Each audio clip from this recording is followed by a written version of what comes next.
কোটা সংস্কার আন্দোলন দমনে সাদা এক ধরনের সাজোয়াজান ব্যবহার করে জাতিসংঘ থেকে ভয়াবহ এক প্রশ্নের মুখে পড়েছে বাংলাদেশ সেনাবাহিনী।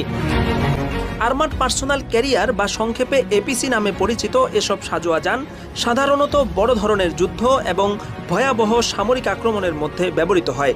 জাতিসংঘের তরফ থেকে অত্যাধুনিক এসব সাজোয়াজান বাংলাদেশ সেনাবাহিনীকে দেওয়া হয়েছে বিভিন্ন দেশের শান্তিরক্ষা মিশনে ব্যবহারের জন্য। এগুলো কোথায়, কিভাবে, কোন পরিস্থিতিতে ব্যবহার করা যাবে সেটার পরিষ্কার একটা বিধিমালাও দেওয়া হয়েছে।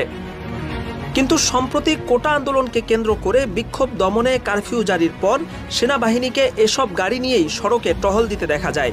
এরপরেই বিষয়টি জাতিসংঘের দৃষ্টিগোচর হয়। নিজ দেশের জনগণের বিক্ষোভ দমনে যেখানে বিক্ষোভকারীদের পক্ষ থেকে কোনো রকম গুলিবর্ষণেরও শঙ্কা নেই, এমন পরিস্থিতিতে এসব সাজোয়াজানের ব্যবহার দেশের সেনাবাহিনীর শান্তিরক্ষা মিশনকে প্রশ্নবিদ্ধ করেছে।